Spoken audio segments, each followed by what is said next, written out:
Did it, the books, the bit it, the books, the did it, the books, books.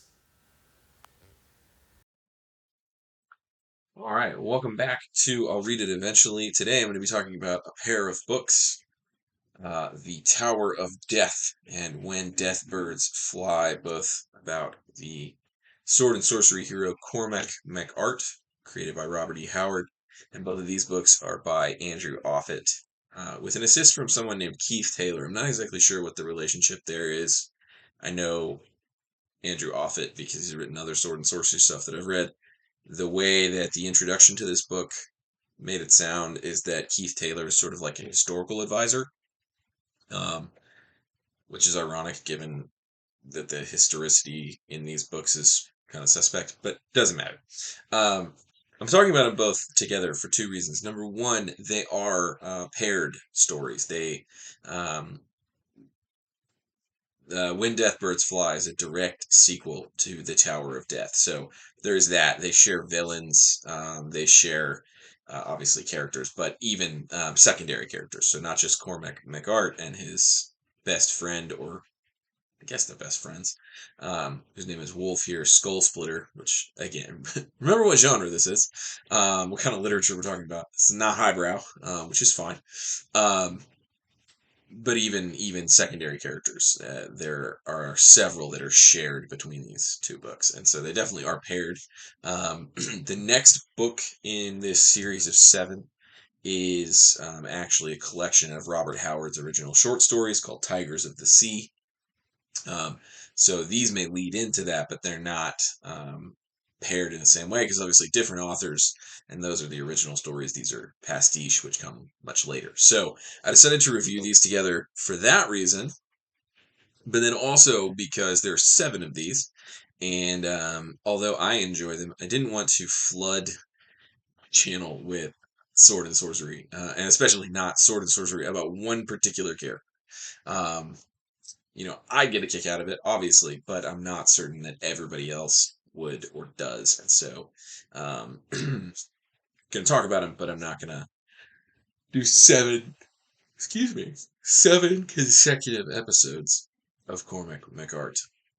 Cool as that might be. So, um, I'm gonna do these two together, and then in the series of seven, I think there are two others that go together. So ultimately, I think I'm going to end up with about five episodes of Cormac McArt, which isn't that much less than seven, but it's the difference between 2 months and a month, basically, in terms of episodes. And there'll be other stuff interspersed there. It's not just going to be a whole month of Cormac McArt. So um, if you don't really care for this stuff, then you don't have to watch these episodes. So, and we'll see as I go along. I may decide, you know what, we're gonna do three of these together, or I'm just gonna read the rest of them and review all of them together, or something. I get the sense, obviously, from reviewing these two together, that I can do two of them in about the time it would take me to do one normal book. Um, so we'll see. I don't know. Maybe this video will be like an hour and a half. God forbid. If it is, it's gonna be split in half. Anyway, um, starting with The Tower of Death, Cormac McArt and The Tower of Death. So, the first book in this series was Cormac McArt and the Mists of Doom, which was sort of his origin story, his coming of age story, his Jane Eyre, if you will. And that book, although I enjoyed it a lot, that book felt very disjointed. It was sort of just bouncing around his early life and trying to explain some things about the character, but because I don't know anything about the character, the explanations felt very odd. It was like, oh, he's going to go here and do this thing so that he has this backstory, and do this thing because he has this backstory. But I didn't know any of those things because I've never read the original Howard stories, so um, that was a little odd. That first book, but it was really good. I enjoyed it a lot, as you know if you watched that episode. Um, and so this book picks up not immediately following that book, but actually 8 years later. So Cormac, in that book was 14 going on 15, I think. And in this book, he's in his early 20s. And he has lived a whole life, basically. He was enslaved for a period of time during those 8 years. He was a pirate. He served as a man at arms for a king in northern Britain. Um, what else? He was captured by the Picts and tortured nearly to death. They imprisoned him and planned on starving him until he died, and then he escaped from that. Um, and all of that is recounted in this book, just in like one chapter where it's sort of like, well, what's Cormac been doing? And it's not even the first chapter. It's just at one point in the book, he's sort of like staring off into the distance, and he all of a sudden just remembers the last 8 years. And it's like, oh, wow, he's been busy. And then, of course, he's also like stolen the banner from a Danish king, and wears it on his helmet now, and he's become friends with Wolf here, Skull Splitter, and yes, that is what he goes by. Um, and so just like all of that gets shoved into this book. This book is really short. I think it's just over 200 pages. Okay, well, no, that's a sample of the next book. Let's see. Yeah, this book is about 230 pages, so not super long. There's not a whole lot of space in there, and it doesn't waste any time. I will say that about this book. Um, it doesn't waste any time. There's no wasted space. It sticks to the plot. No chaff. It's about what it's about. Um, which, for your benefit, is this. Cormac and his companion Wolf here, who's this like 6.5 foot tall Dane who's just massive and has a giant red beard and carries an axe that he throws like a hatchet, even though it's, as tall as a regular man. Um, they are pirates. And so they have a crew of Vikings, and they have a Viking longship called the Raven, and they sail around and do pirate stuff, which is cool. It's great. And they have become infamous among the Roman and Gothic officials of 5th century Roman-ish Gaul. And one of the officials there sets a trap, a plot to capture them and kill them, and they take the bait and find themselves in the midst of this trap, and so they have to fight their way out. There's several very bloody escapes. There's sea battles. There's a sword fight in a tavern, um, and all sorts of fun sword and sorcery stuff. Particularly the sword part. And they run into, in particular, a guy named Sigebert, who's a customs officer in the city of Nantes. What's now Nantes? I don't know if it was called Nantes back then, but it's Nantes in the book. That's Nantes for anybody wondering. And he gets horribly wounded in their sword fight. And they are forced, Cormac and Wolf here are forced with their Vikings to hop in their longboat, and in order to evade Roman galleys that are coming after them, they are forced to sail across the Bay of Biscay in a Viking longship. The Bay of Biscay is, in this book, it's just called the Bay of Treachery. It is one of the most treacherous bodies of water in the world. The weather's really weird there.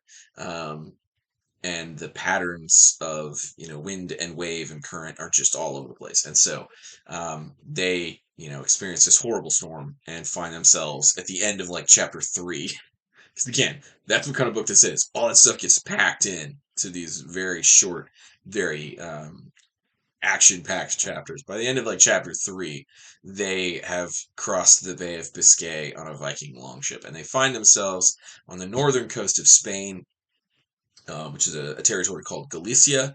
Galicia is ruled by a group of Germans who've immigrated from Germania in the 3rd century AD, and they've made it all the way into northern Spain.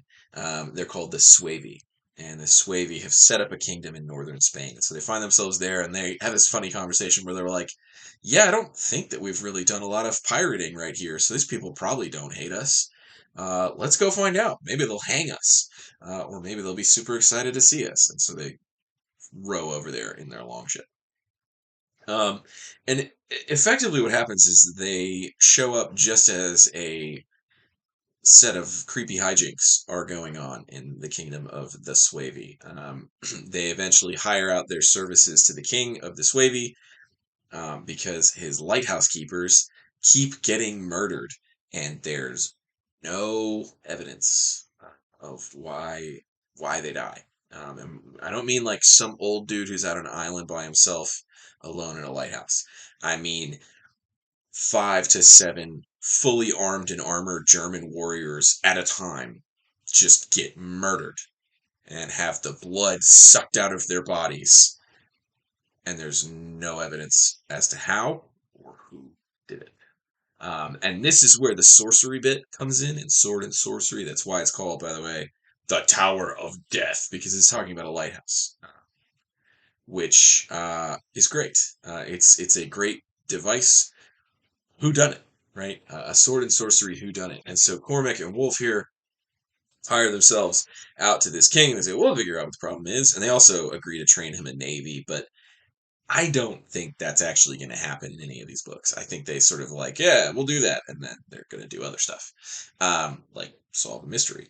And there are a number of characters, secondary characters who get introduced here. I'm not going to name any of them because a lot of secondary characters in these kinds of books just don't matter.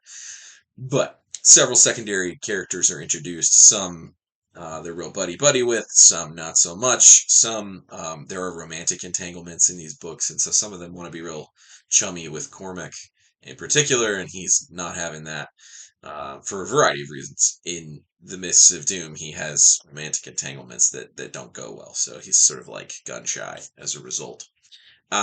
But ultimately, without spoiling the plot, they hire themselves out, and that embroils them in romantic entanglements, battle with an otherworldly monster, and the murderous plots of a dark pagan cult, all in 230 pages. Well, really more like 200 pages, because 30 pages was them getting there.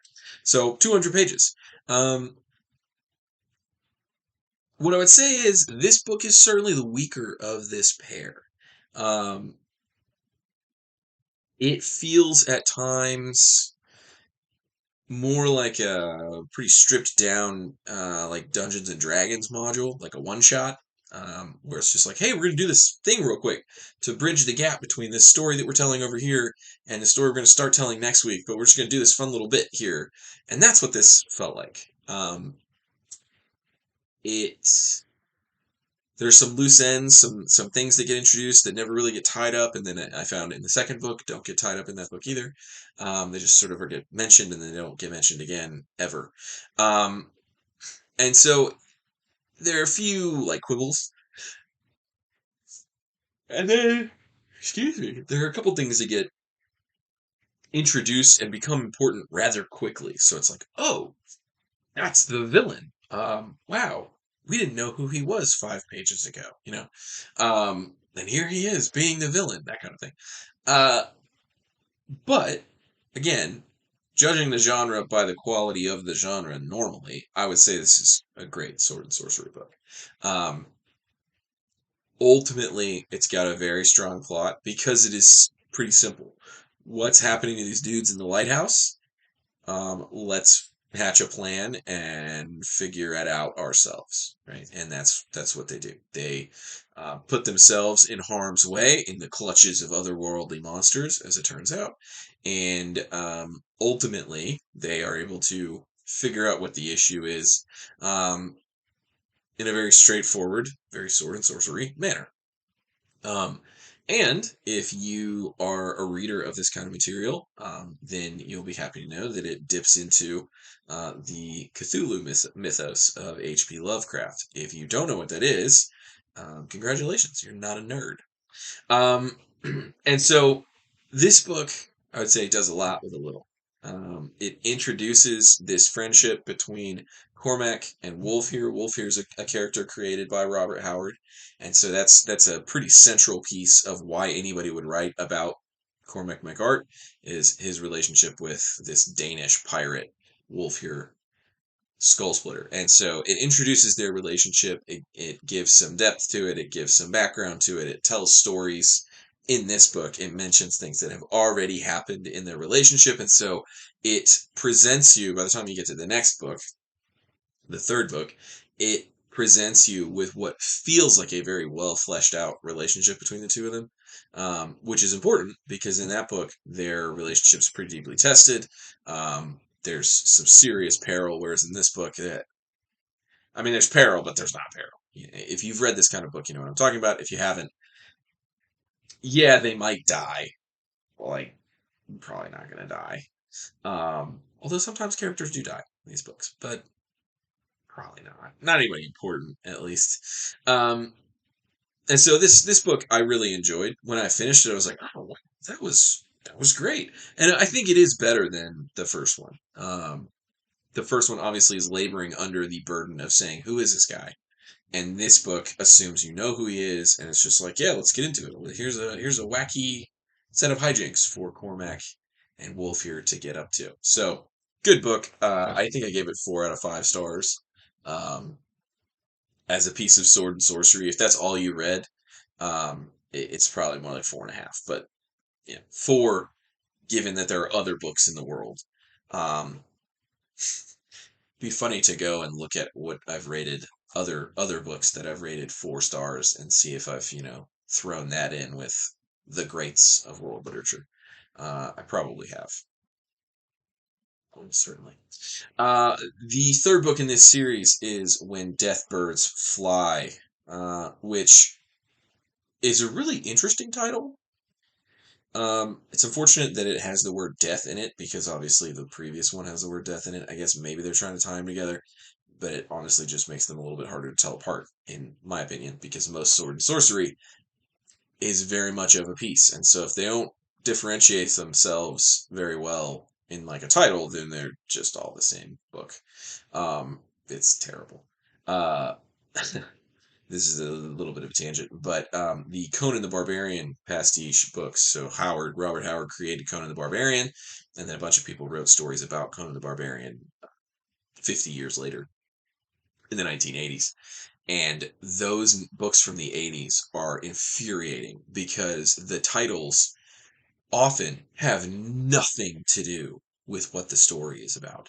Um, there's a really long run of them that just have um, a descriptor for Conan. So instead of saying Conan and these people that he ends up fighting, or Conan and this adventure that he goes on, it's Conan the Invincible. Or I mentioned one in another video where he basically becomes a Neanderthal for a couple of months, which is just called Conan the Savage, which is fine if you've read the book and know that, oh, yeah, he becomes a subhuman, right? He becomes like another species of human for a while, or hominid for a while. Yeah, that makes sense as a title. But if you don't know that, then it's just like, oh yeah, he's just a big savage burly guy with a sword who kills people. Yeah, that's great. That tells me nothing, right? Um, so they have to differentiate themselves. But anyway, When Death Birds Fly. Um, the title actually refers to a couple of pieces of the plot. For instance, there is a reference at the very beginning that the two birds of death, as it were, are ravens and owls. Owls because they rule the night, which is a time of fear and ultimately death for some people, and ravens because they feed on the bodies of the slain on battlefields. And the ship that Cormac and Wolf here sail around is called the Raven. So that's Deathbird number 1. And then one of their antagonists, who's actually from the previous book, because this is a direct sequel. He is a sorcerer who his soul can take the form of a spectral black owl that can kill people. Again, not highbrow literature, but it's great. It's a great plot device. And so those are the titular death birds, and there are obviously other references to birds of death and that sorts of thing. But those are the two that get like mentioned again and again and again. And so this is a direct sequel to The Tower of Death. They've solved that mystery. It picks up like the next day, literally.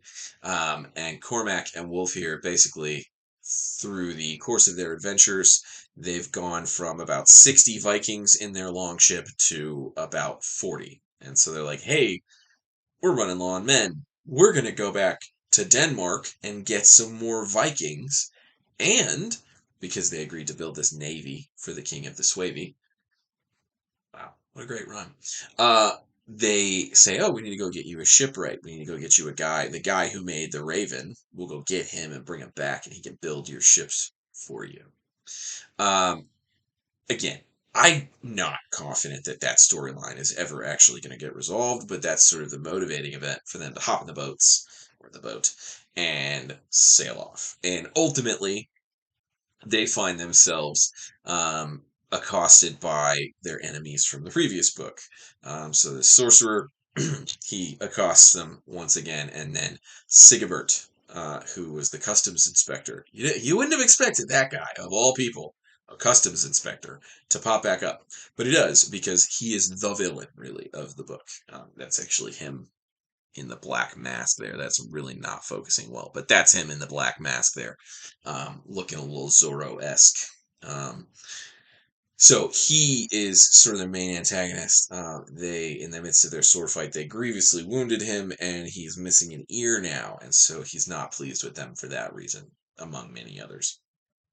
Um, and there are other bad guys and figures from their collective past that they run into, and so there's lots of, again, secondary characters who add a lot of color but are not ultimately all that important in a lot of cases.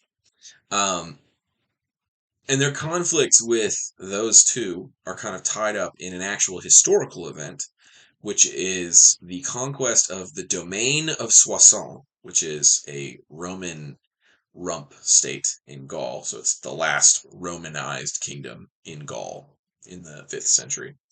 The destruction of Soissons by the Franks under Clovis I, who becomes the founder of the Merovingian dynasty, which is in most people's understanding, the beginning of the nation of France. So the Roman Empire is sort of crumbling in the 5th century. This is the 480s, so the Western Empire has actually already effectively collapsed and disappeared.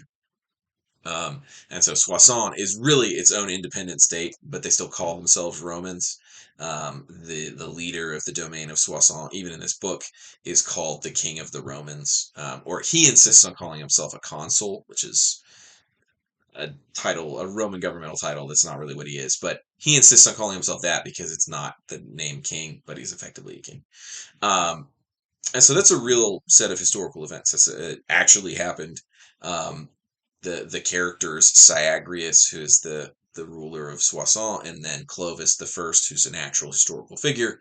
They are characters in this book who sort of flow in and out of the plot that Cormac and Wolfe here are really driving, right? But they sort of come in and out at various points. And in particular, there is a battle, the Battle of Soissons, between Clovis and Syagrius and their armies. And there's a whole chapter that just recounts this book's version of that battle. It's not actually how it probably would have gone down, but it doesn't really matter. Partly because the sources aren't super detailed, and also partly because it's a sword and sorcery book, so who cares? Um, and so Cormac and Wolfe here in this book, there are further romantic entanglements. There's spectral owls. There's pirates. There's sea battles. There's poison. There's, plots of vengeance and sieges, and obviously a giant battle and conquest of one kingdom by another. So there's a lot of stuff going on. This book is, I think, 80 pages longer than Tower of Death, so there's more space, and it's really well used. There are several subplots which get woven together pretty well by the end of the book, and especially the ones that are the historical piece about the fall of Soissons. There are multiple points of view, so the other two books have been essentially exclusively from Cormac's perspective. There's been a little bit from other people's, but it's almost exclusively Cormac's perspective. I would say half of this book is from other people's perspectives, which I think is his strength. Not that his perspective isn't interesting, but just when you're trying to make a complex story, after a certain point, you either have to be really good with this one point of view or use multiple points of view. And so I think this book makes really good use of multiple points of view. There is genuine peril.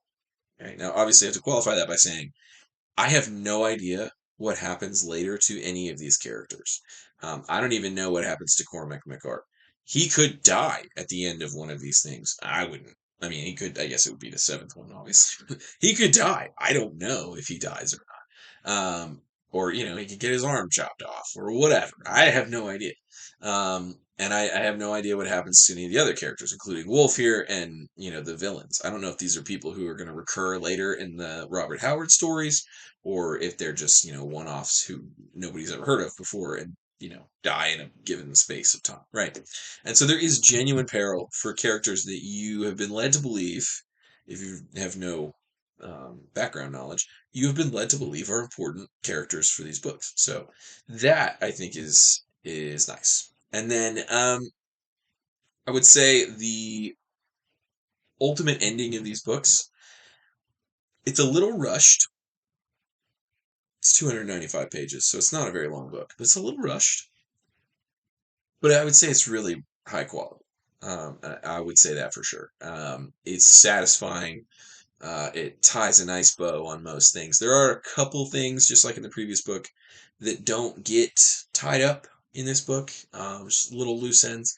But if you're not, if it hasn't like stuck in your mind and you're like, oh, I wonder what happened with that, you probably just forget about it, honestly, by the time the book ends. Because again, these are action packed. I mean, there's sword fights and battles and chases and poisonings and spells being cast and people being abducted and, plots being hatched and cold blooded murders. I mean, just like people talking and all of a sudden it's like stab, just all that kind of stuff. So you can very easily, and I have because I don't actually remember what these things were. I just remember that there were some of them. You can very easily just forget minor plot points, right? They just aren't important.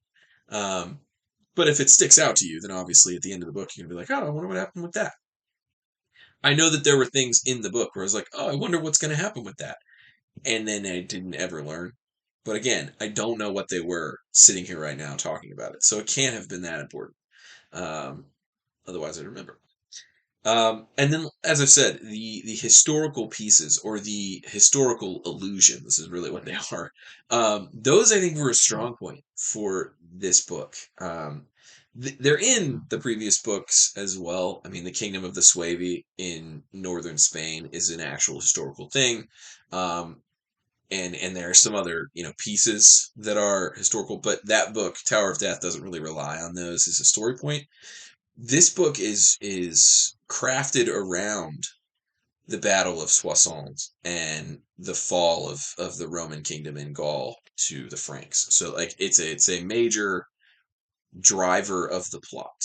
It's one of the motivating events for what goes on in the book, and then it is the motivating event for pulling together the ending, particularly the Battle of Soissons itself. So those aspects of this book I think are really strong and really cool because I didn't know a lot about that. Obviously, I've read a little bit since I read this book, which is not a super good historical guide, but just knowing like, oh yeah, that's an actual thing that existed, the domain of Soissons. Most people would have no idea, right? If you just pick this up and read it, you would probably have no idea that the domain of Soissons is a real thing. But I already knew that. And so when I read that on the page, I was like, oh, that's interesting. I wonder if they're going to do anything with that. And then it was what the whole book circled around, which was super cool. Syagrius is a real historical figure. He's a character in this book. Clovis the First, real historical figure, character in this book. So that was really cool. As you will see in an episode coming up very soon, I really have a thing for the Roman Empire. I've talked about that before, and um, the collapse, especially the collapse of the empire in the West, is something I find really fascinating. And so to have a book which is both sword and sorcery, which I love, and then for it to be about the collapse of the Western Empire, this is just a meeting of great minds, basically. So, yeah. So I'm not gonna really dig into these in the same way that I would dig into something else because I don't think that they bear that kind of scrutiny. To be quite honest, they're great. I love them, but they are exactly what they are and nothing else. So Cormac Mac Art and the Tower of Death and Cormac Mac Art and When Death Birds Fly. Um, Both I would say 4 stars. Yeah, 4 stars. The second one maybe 4.5 for what they are. Compared to something else, maybe not, but for these, yeah. Um, really strong pair of books. I would say anybody who's interested in sword and sorcery, this is a good series. Cormac Mac Art is a good series. He's a very simple character, and you only really have to remember 2 names, which is Cormac and Wolf here. Everybody else is not important. At least that's what I've learned so far. Um, they're much better put together than the first book. Again, they're not laboring under the burden of explaining who the character is and where he comes from, so they can just sort of do what they want. Um, but by the time that these books are done, you really do have a good sense of who he is and what his motivations are. And you understand his primary relationship from the Howard stories, which is, of course, his relationship with Wolf here. They are battle buddies. They are best friends. They are companions in arms. Um, and so you get a good sense of what that relationship looks like in their personalities and how they sort of interweave and work together. So, um, yeah, and like I said, you get a good sense of who Cormac is, what he's about, which is primarily stabbing pirates and other people like pirates, getting revenge, and avoiding romantic entanglements with the daughters of kings. That's pretty much what he does in these books. So, again, you got to know what kind of literature you're reading. This is sword and sorcery. It's not highbrow, but it's fun. So, that's all I have to say about these books, and I think that's probably about all they have to say about themselves. So, we'll see you in the next one.